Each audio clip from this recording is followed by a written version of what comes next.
Welcome back to all our listeners. Hi, this is Poonam Premnath, your host for today's show. So I'm in the process of rebranding my podcast. As you guys know, I usually introduce myself as the host of Unbound and Awakened.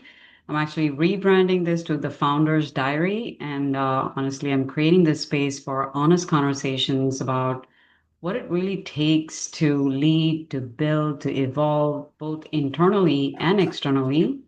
And the goal here is to help explore all the inner systems behind leadership, your brain, identity, emotional regulation, and even decision making under pressure. So, this is all about clarity. This space here today, I have a wonderful guest tonight, George Haymaker.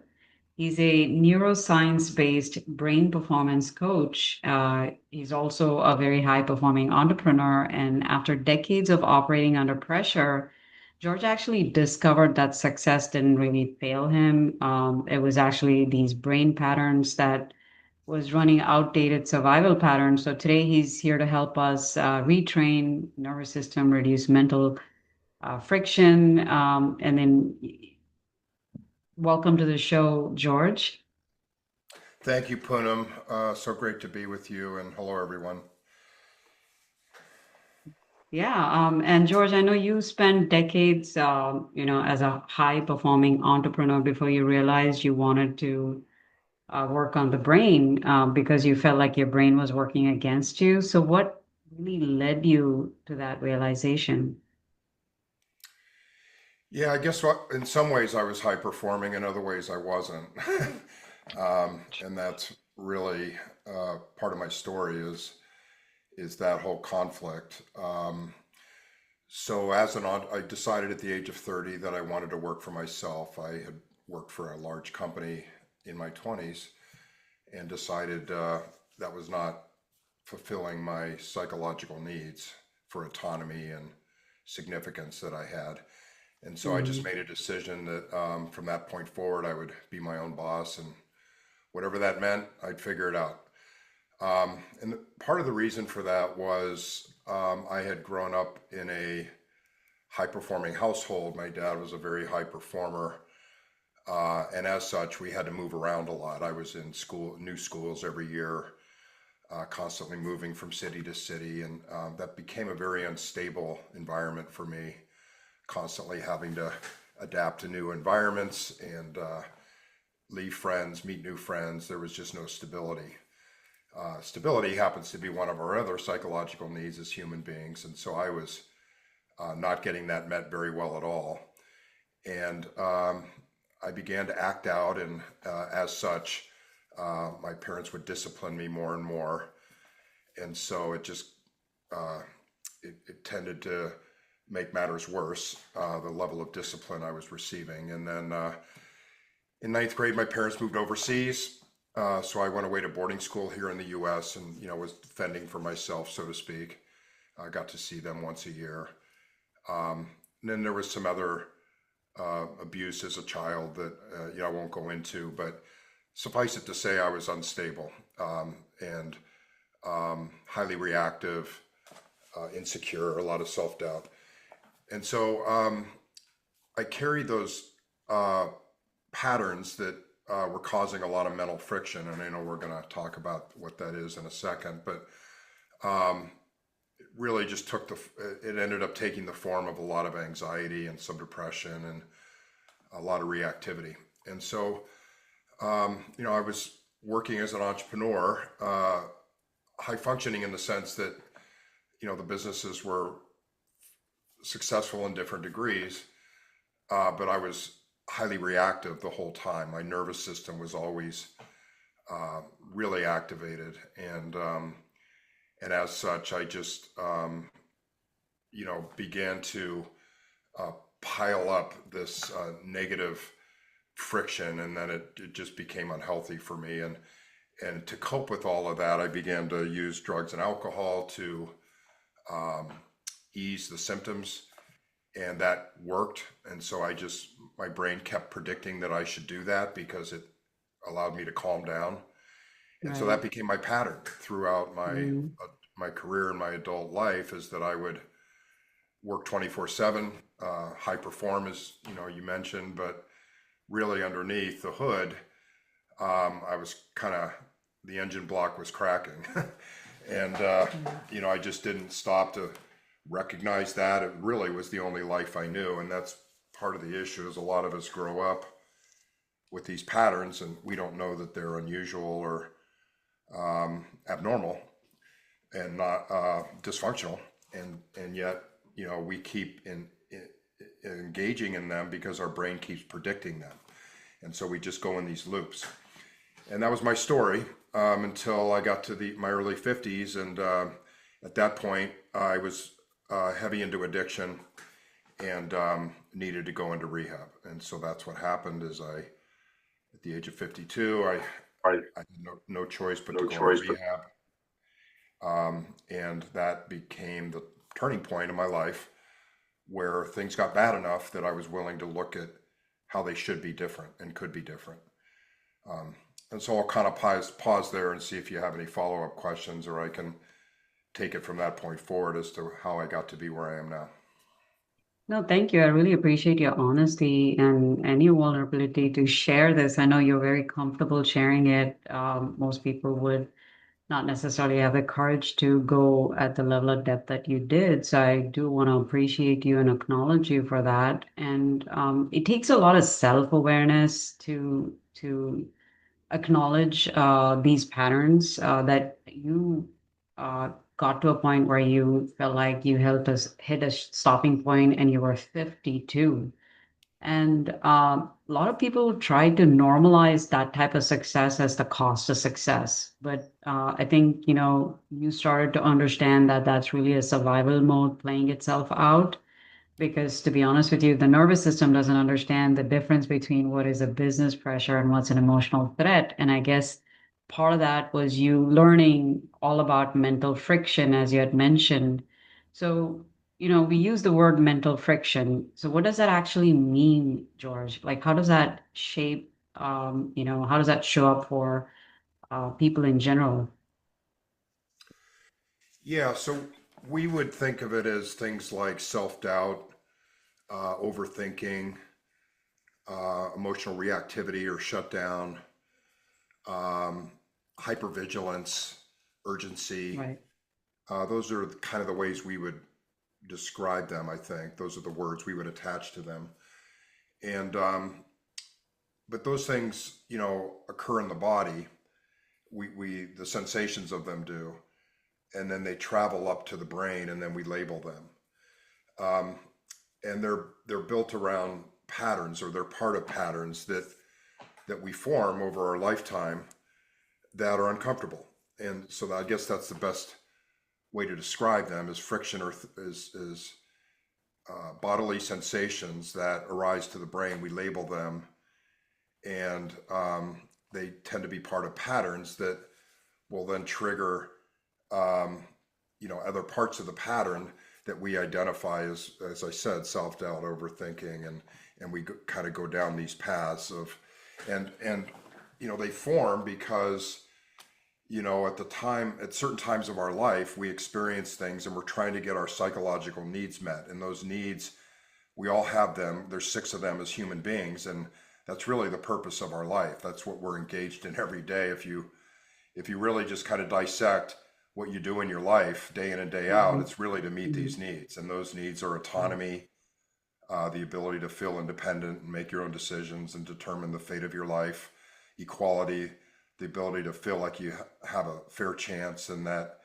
um, things are, uh, you're equal to other people, and that you're not less than, Hmm. significance, Right. skillfulness, stability, and togetherness. And so, you know, um, in service of these needs, we will form patterns, however they come to be, to meet those needs. And a lot of times, we're not getting them met, and so we have to try to figure out how to get them met, and we form patterns that are dysfunctional in the interest of trying to meet them. And so, um, an example might be, we're raised where by our parents, and we only get love when we perform well. Right. So it's conditional. Right. And so then we then recognize that, and so we have to be a perfectionist in order to get love. And so Mm-hmm. love would be that need to feel stable and Mm-hmm. significant, valued. Right. Um, Right. and so then we form these patterns that we have to be perfect our entire lives, otherwise we won't feel worthy. Okay. Right. Right. And Right. so then um, you go down this path that perfection means I'm worthy. And so everything has to be perfect for you to feel worthy. And so Right. we all know what like that gets into, right? Because nothing can ever be perfect in life. And so you're Right. just Right. constantly grinding, having to be perfect to feel worthy. And um, because nothing is perfect, you get a lot of negative feedback around that, and that causes mental friction, a lot of um, emotional reactivity, a lot of rumination, thought looping, Right. etc. So, so yeah, that's really, and these patterns that represent mental friction or cause it um, are very ingrained. They can be because they typically form early in life, and we've practiced them over and over again. And they have a lot of emotion attached to them, so they're very strong. And when I say patterns, I'm talking about connections of neurons in the brain that Right. connect, that represent all of our mental life. So whenever things occur in your brain, your mind, your thoughts, your emotions, your actions, your behaviors, um, Right. they're patterns, connections of neurons that fire and light up, and that's Right. what causes those things to emerge into our consciousness. Okay, and the more that we do things Right. the same thing over and over again, that strengthens that connection of neurons, that strand. Okay, Right. and so it's very much like going to the gym and working out your muscles. The more you work them out, the stronger they get. The same thing that happens with these patterns. And so, we can practice, we reinforce these, even if they're not good for us, over and over again to meet the need. And they cause friction, but we in our brains don't know any other way. And so that's what keeps emerging into our consciousness is that we should do this pattern in order to fulfill the need. And and Right. so and so that's what happens as we get later in life and we feel this negativity and we don't know why and we don't know why we keep doing the same things. It's because our brain has been trained to keep bringing these patterns forward into our consciousness because that's all it's ever been taught. Okay, and so I'll pause there. See if you have any follow up questions on that piece. Yeah, no, no, you brought up a lot of good points there, and I know when we had talked earlier, I'd mentioned to you the line of work I do is more in the lines of spiritual psychology, and very similar conversation over there as well. There's an incident that occurs, either good or bad. We use the word trauma there, and that's what causes you to create beliefs. These beliefs in turn become your thoughts. These thoughts turn into your behavior turns into action, and before you know it, that's your reality, and that's the pattern you're referring to. And the main thing here I wanted to actually add a follow-up question here is you say performing for approval, performing for validation. You don't necessarily realize you're doing that because it's happening at a very subconscious level.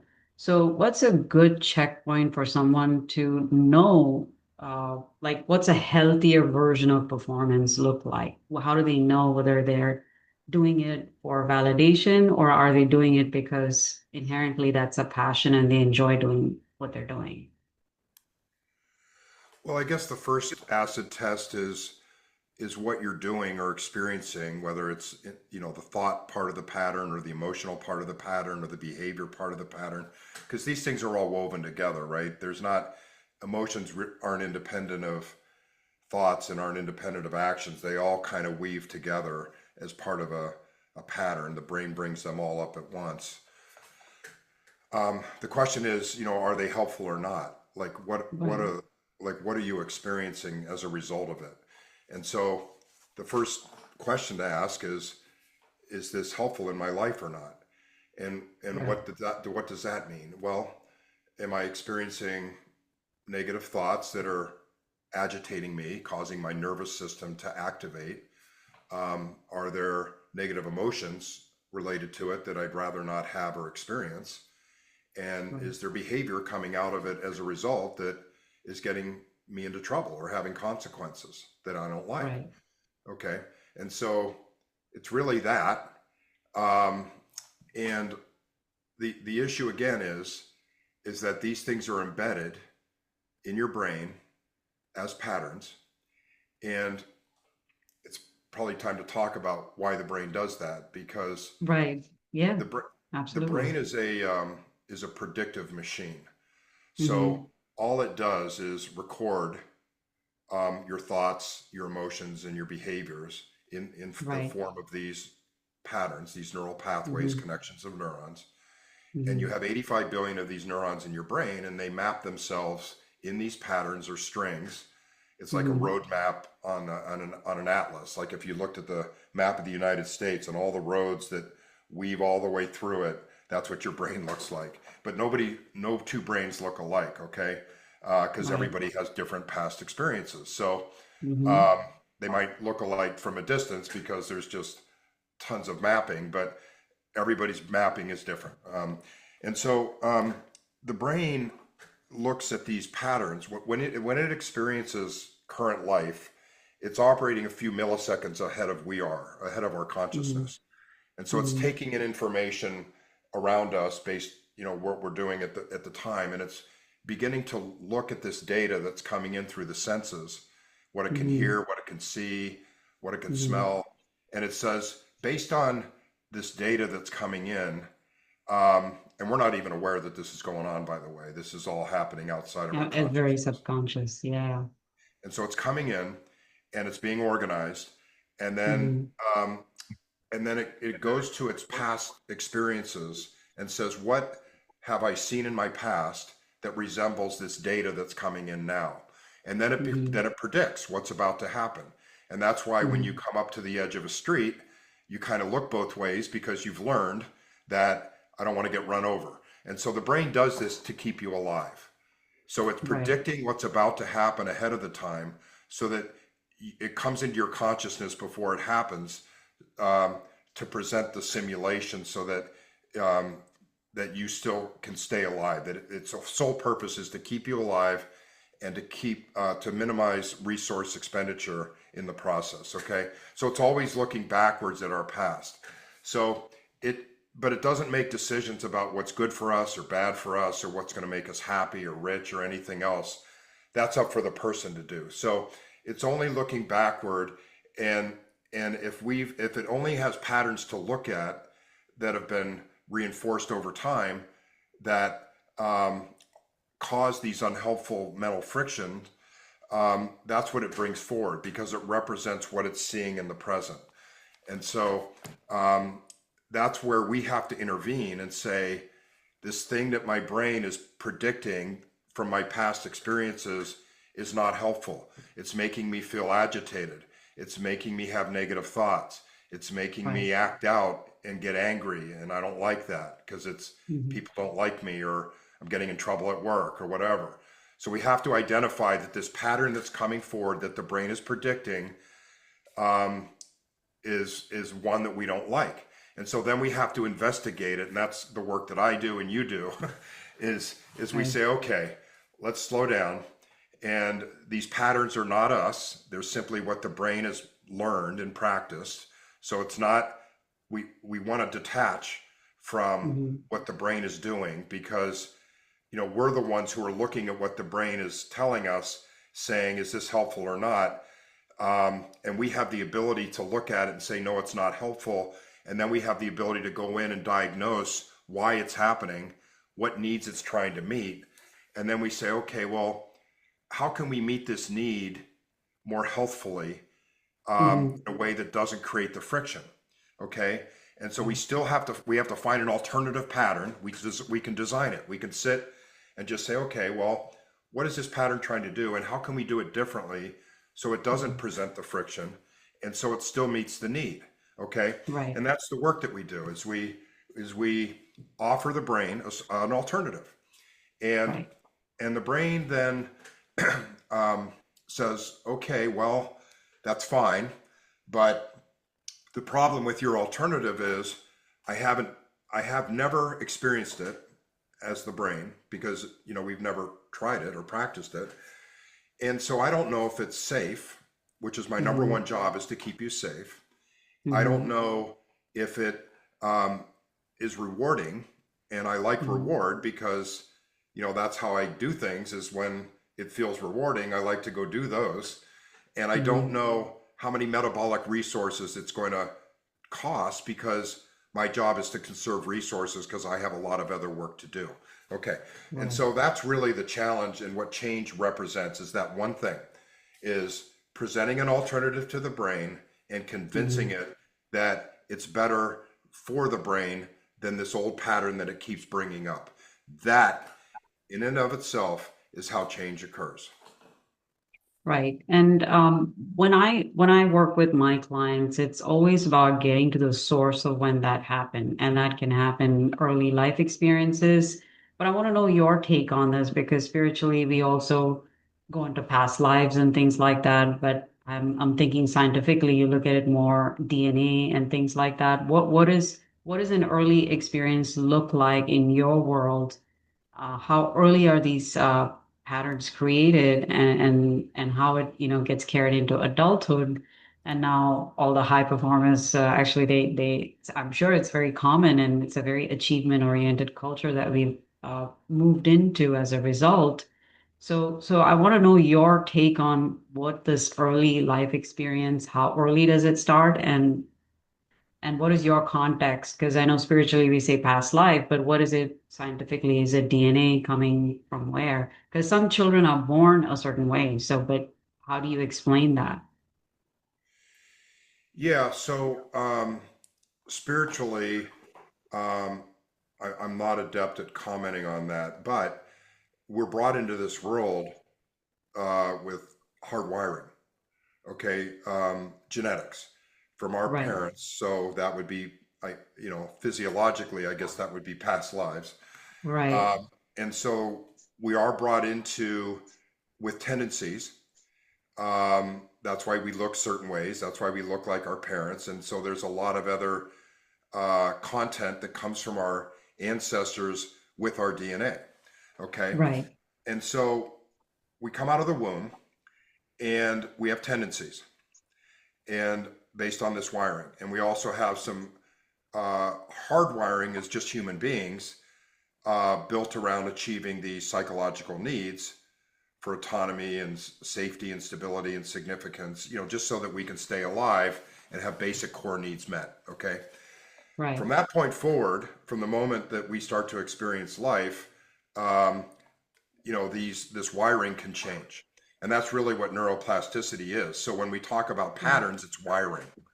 So Right. wiring is the connections of neurons, these 85 billion neurons that have connected to each other. And then, so these neurons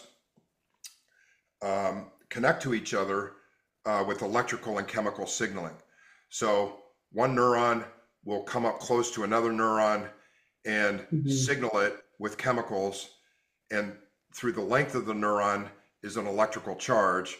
And these neurons begin to, that are kind of floating near each other in fluid, begin to migrate towards each other and form patterns based on what we're experiencing in life.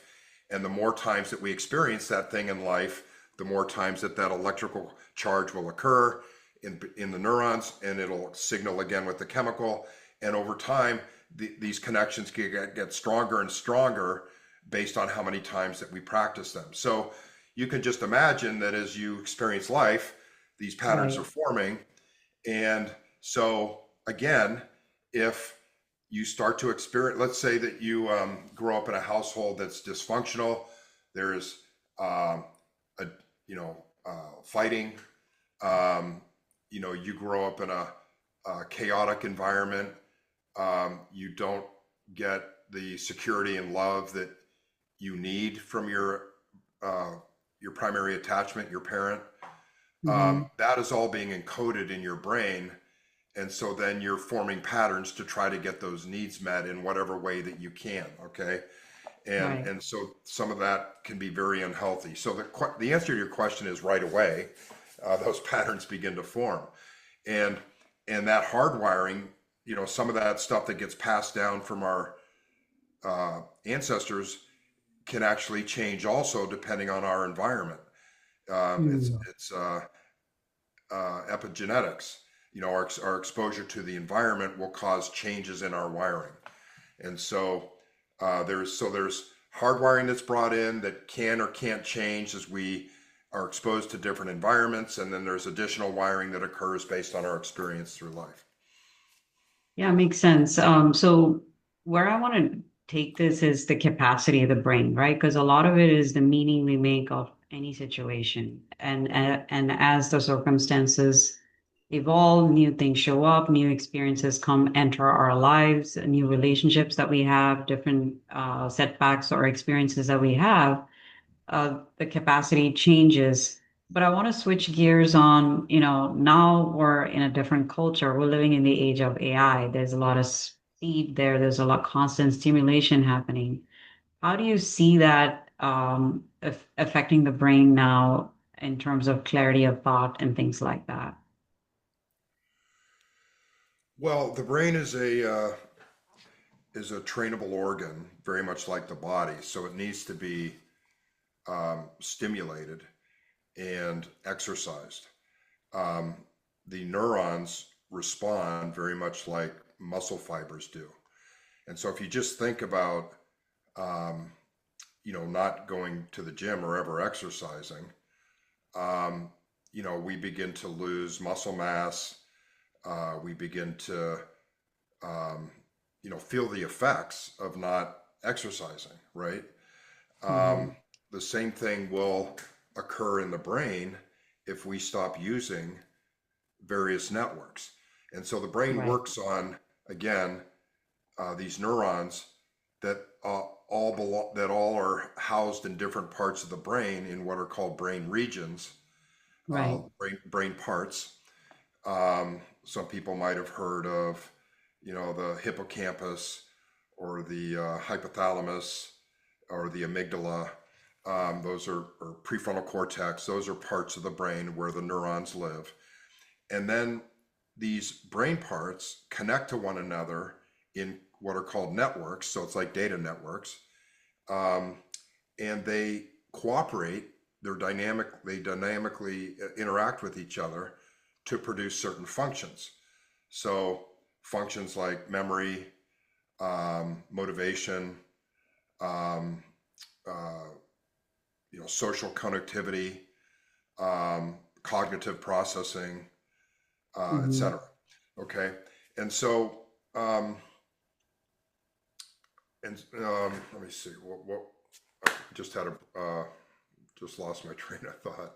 Yeah, I'll help you here. So basically, Yeah, where I want to take this conversation is to understand if there are different regions in the brain, how can yeah, we got it. stimulate it in a way that that actually kickstarts everything, be it social intelligence, whether it's adversity intelligence or cognitive ability. How do you like fire everything up?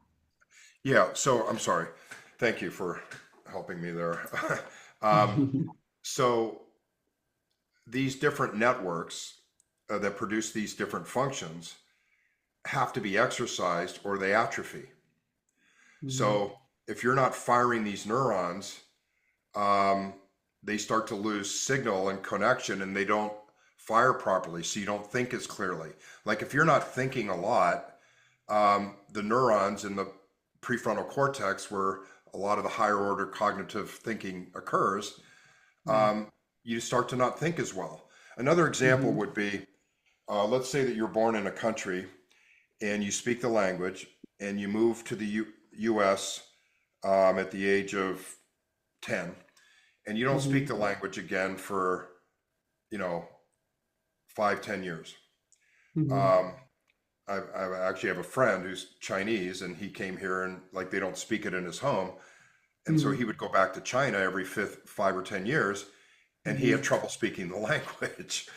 And that is Right. a great example of the neurons not firing in that part of the brain that produces language.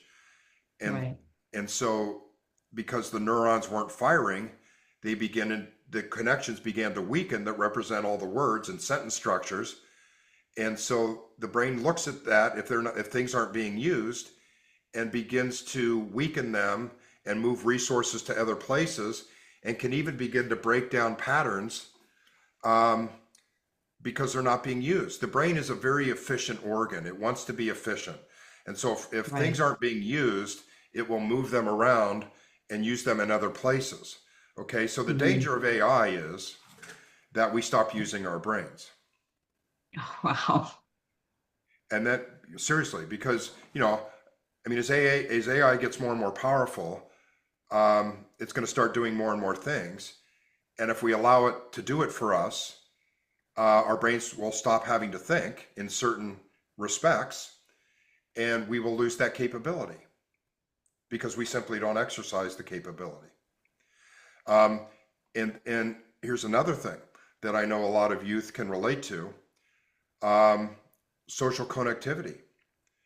Um, Social media has changed how people socialize, Hmm. or do they even socialize at all in the traditional Right. sense? I mean, I'm an Right. old guy, so I Hmm. remember like I didn't have any of this stuff. We didn't have cell phones until I was 30 some years old. I know that's hard to believe, but and so our form of social, like what we did, is we went out Hmm. on the cul-de-sac and played baseball on the streets, and Right. went hiking in the woods and trying to find you know bugs and animals. We went to the pond and went swimming, like Right. that with our friends. That's like how, and so, and again, togetherness with other human beings in person is a psychological need that we are hardwired to pursue and have satisfied and be met. And so that is why we are experiencing the challenges we are with youth, um, because their whole sense of social connectivity is through social media, or a lot of it can be. And now, because everything's so perfect in social media, uh, that's a false sense of reality, and they're not getting that need met in the ways that the brain is intended to have it be met. And so that's why there's all this uh, mental friction that Right. youth feel because they're not getting the need met. And there's this sense that I'm not good enough because everything I see when I do engage socially, or at least what I believe is socially on social media, is more perfect than I am. I mean, whoa, right? And so that's where I think, uh, and so who knows where it goes from here with AI? Does that mean we even get less social?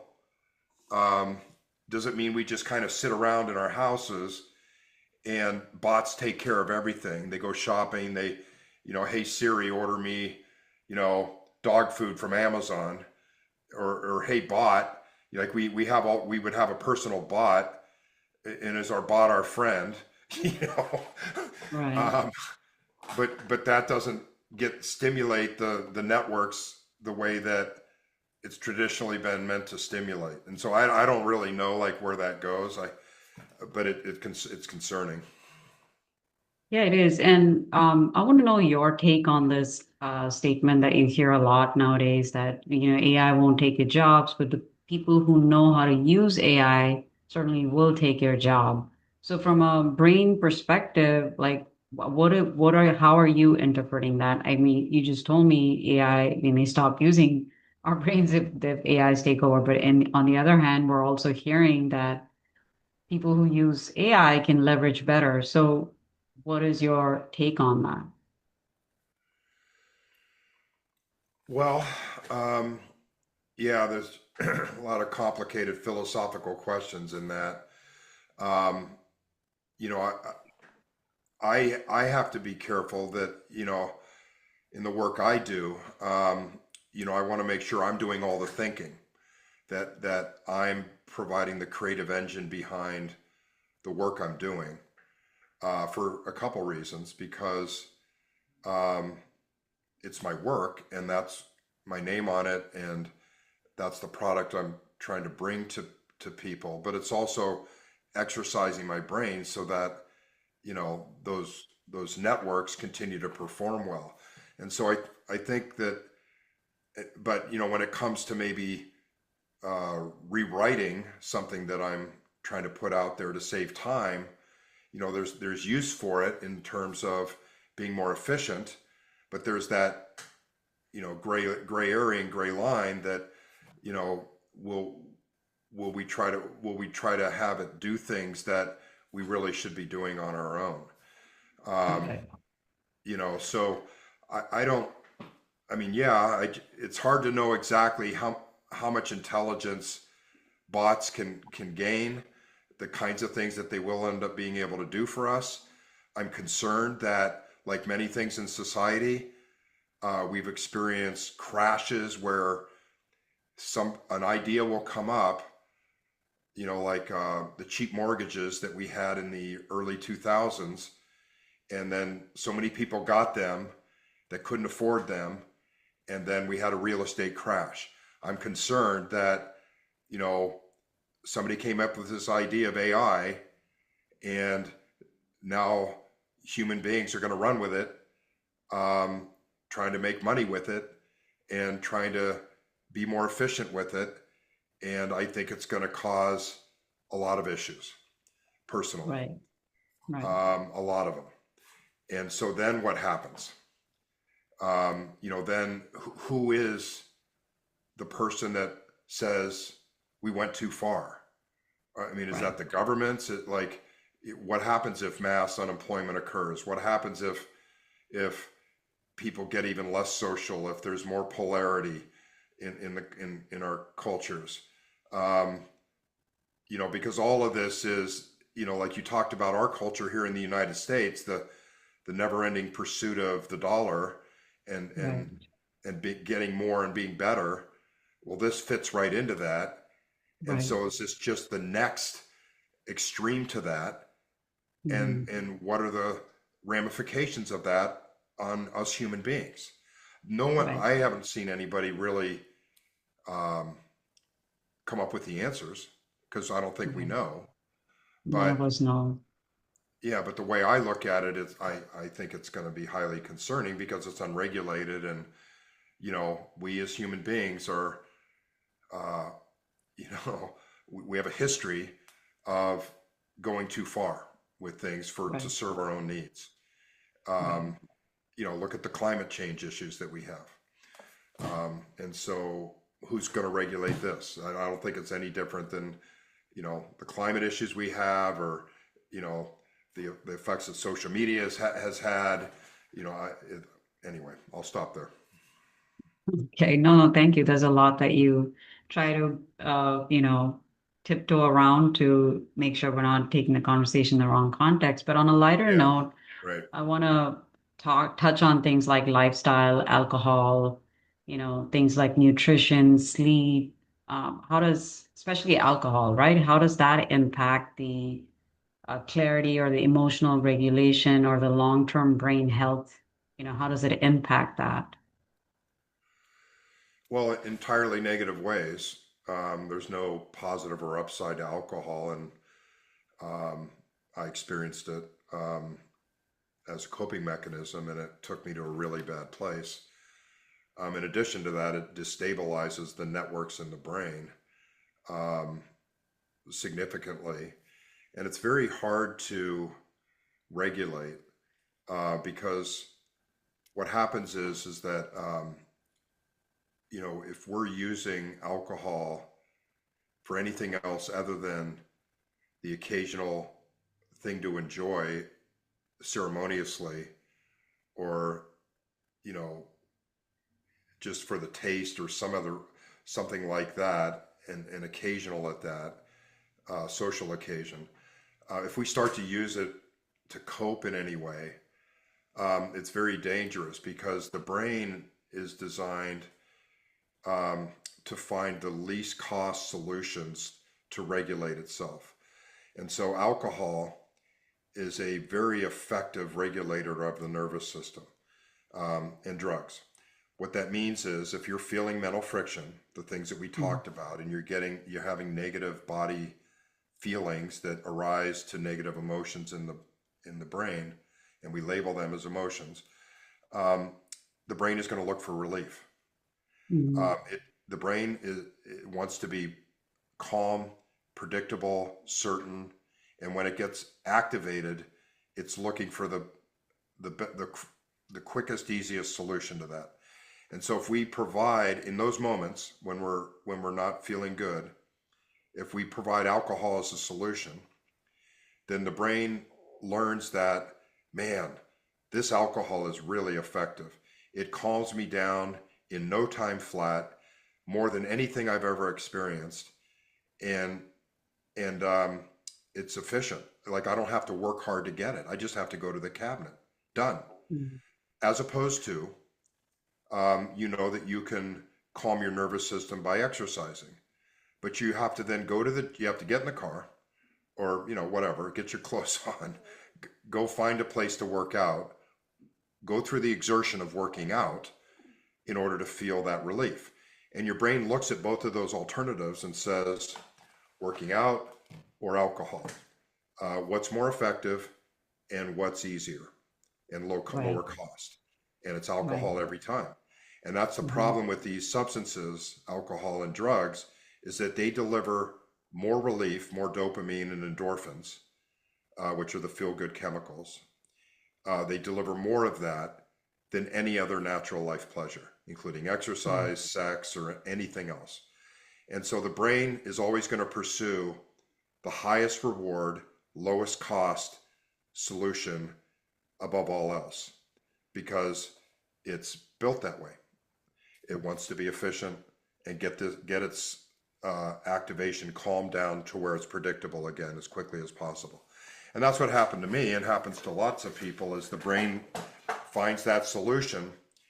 And if you continue to reinforce it by doing it, the brain really likes it and will call upon that pattern over and over again if you allow it to.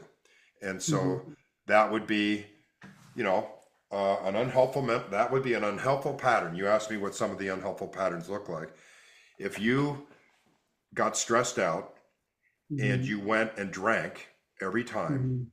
Hmm. many times a week, your brain would learn that that's what we do when we get stressed out. We get immediate relief and it's easy relief. And so the brain will continue to every time you're stressed, it'll look at that data and say, oh, he's stressed. What do we do when we're stressed? We go back and retrieve this template from our memory that says we drink. And so then we drink. It brings that craving into our consciousness that says, when you're stressed, we drink. And so then you do that over and over and over again, and you end up like I did, potentially.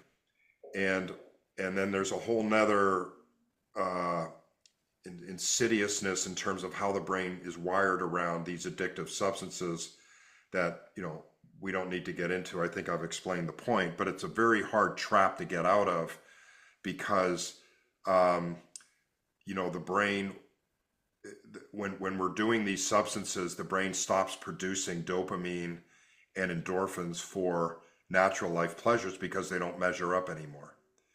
And so we stop getting reward when we're addicted or becoming addicted. We stop getting reward from exercise and from eating good food and those things. And so the only reward that we tend to get is from these substances. And so we're drawn to them with hardcore cravings because our brain stopped producing rewards for anything else. And so that's the trap that addiction causes neurologically, and it's very hard to break. And that's why people have to go to rehab and really get away from the substance and allow their brains to heal in a non-stressful environment so the triggering stops to happen and they can begin to figure out how to move forward differently in life. Yeah, no, that was really good that you went to the level at the depth at which you shared that. Can you when we talked earlier, we talked about maybe you could bring some examples. I know you're a living example of how you changed your life, but people that you've worked with, some of the training that you've done in terms of rewiring these hardcore pattern that they've lived through over years and years and over in.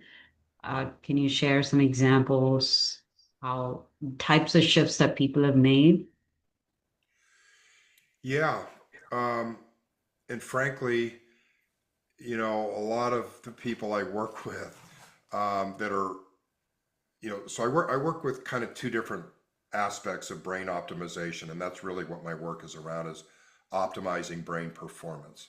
So the first thing is the brain exists on a broad spectrum of performance.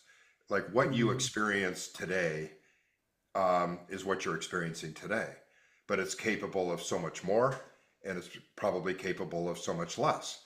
But we don't know because we just take what the brain gives us. So that's the Right. first lesson, is that, think of when your body was in the best shape it's ever been in and in the worst shape, and all that territory in between. The brain exists on the same spectrum. So depending on what you eat, what and how you eat, how you hydrate, the raw materials you're giving your brain to function well. Are you exercising? Are you sleeping? Are you practicing mindfulness? Those all contribute greatly to how well the brain can perform. Um, it's like giving your car better gasoline, like higher octane gasoline. It performs better. Um, and so that I help people build lifestyles around how to structure their days minute to minute so that their brain performs at an optimum level. Okay, then separately but concurrently, one of the things that puts a drag on performance is these mental patterns that are unhelpful, right? The friction. Because friction, you only get so many resources in a day to spend in your brain, your mental resource tank. And so we work on, like I just said, filling the tank as full as possible with the right lifestyle. But then you start to spend those resources during the day as you go about your life. Mhm. Friction, in the form of rumination, emotional reactivity, stress, perfectionism, all spend those resources at an accelerated rate versus what not doing that Right. spends them at. And so, really, what we're after here is to fill our tank as full as possible and then spend them as efficiently as possible, right? And so, um, so I've helped people with all different types of unproductive coping, unproductive patterns that are spending resources at a rapid rate, causing people to like get super tired in the afternoon, get foggy, um, and they really generally start early in life. Um, and they're the patterns that they developed early in life based on how they were brought up to meet their needs, and they've carried with them into adulthood, and they are still affecting their lives, and they become an issue. They Right. recognize that they're they're a problem, and they want to Mhm. figure out if they can change them. And that's Mhm. really the message today, is that anything you experience that you're not happy with, or that is it feels like friction, or is unproductive. Like, let's say if you're ruminating about something and you're just spending unproductive time, thinking about the same things over and over again, you're getting irritated and agitated. You know, you're wasting time by thinking about things that aren't taking you anywhere, and you're spending fuel because your nervous system's agitated. It's like going over to your wall and turning up the dimmer switch on high and leaving it on high all day. You're wasting more energy than if you turned it down halfway and were calmer, right? And so, all of this is in the purview um, of trying to live a life that you want to live, to an identity that you want to live. So, in other words, if you could draw up the perfect person that you would like to be, and just detailed it on paper, and I call it a preferred identity, and it was complete with all of your values and all the beliefs that you wanted to have about yourself, and all of the virtues you wanted to have, and all the character traits, how you would ideally think, feel, and act. You'd be more confident, you'd be more social, you'd be, this, that, and the other, right? And if you could detail all that, you could begin to practice that person, and your brain would start to form patterns around who that person is. And so that's really the formation of the work I do, is I help people come to detail this character, this new preferred identity that they'd like to have, which means there's things they want to leave behind, things they don't Right. want, that they're Right. experiencing. Okay. Right. And so it's really, people that they have all the same things that your listeners probably struggle with: self-doubt, overthinking, emotional reactivity, hypervigilance, um, you name it.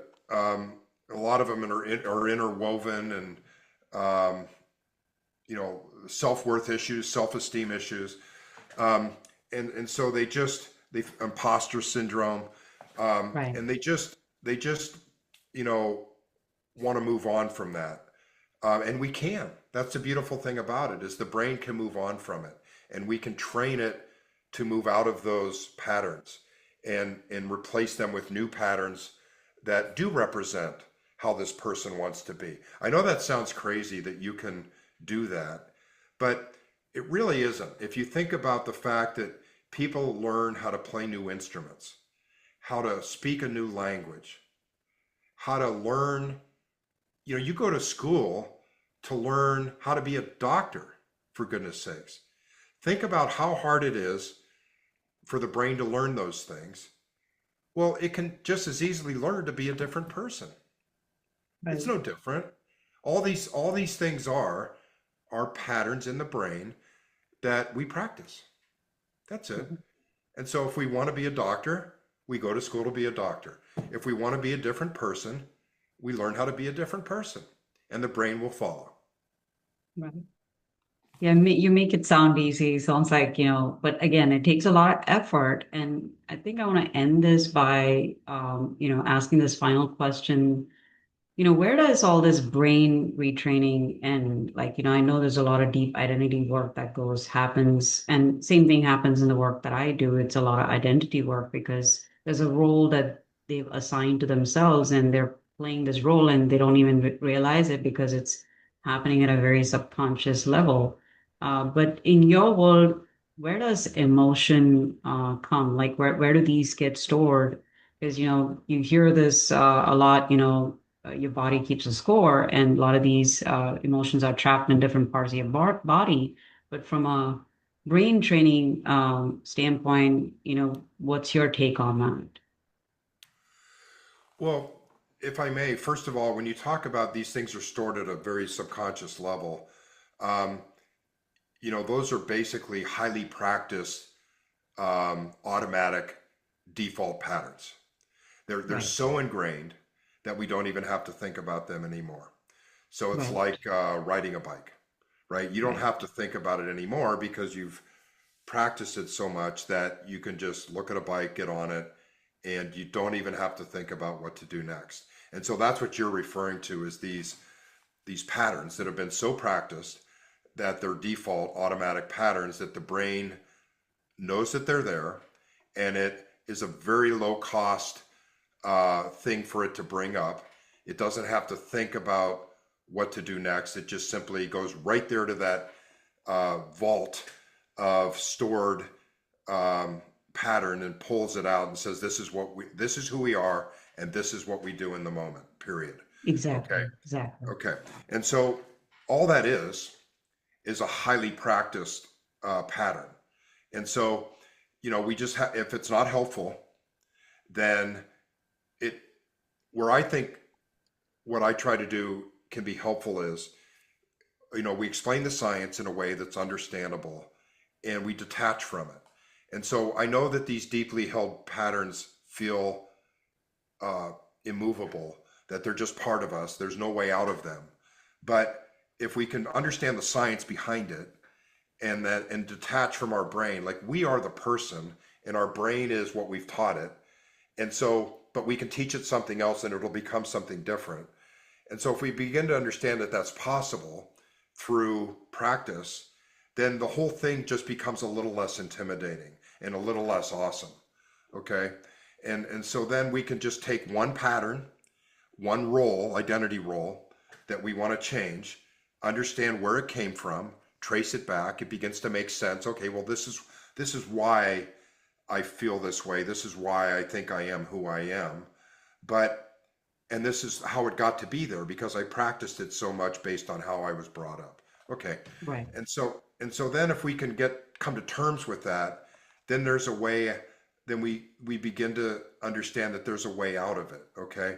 And so um, I don't know if I'm answering your question, but I wanted to touch on that, the very subconscious level, because they're just highly practiced patterns that can be changed. They're just a little more rooted. And so we have to get at the base of them, loosen their grip, loosen our attachment to them, and then design this new pattern that we'd like to have take its place, or a new role that we want to insert in place of the old one that's no longer who we want to be. Right. No, I think you sort of addressed what I was looking for in terms of a response. It was really nice having this conversation with you, and I do want the listeners to know this conversation did resonate because again, these are deep rooted pattern, as George referred to. Is these are things that can be changed as long as we detach ourselves from the identity that we told ourselves to be, right? So again, these are all systems that can be rewired. And again, if you like this episode, please subscribe to the channel for more conversations like this. And please do be sure to follow George. I think George is mostly active on LinkedIn and on YouTube as well, right? You have a channel on YouTube? Yeah, and they can come to my website. That's a good way to get a hold of me, georgehaymaker.com. My last name is like it sounds, Haymaker. There's a lot of good information on the website. Yeah, no, I did see your website. It's really good information. And even the conversation that I had with you today has been absolute pleasure. And I really thank you for your time. And to the listeners listening to the episode, bye for now. We'll come back again with more episodes like this for you guys.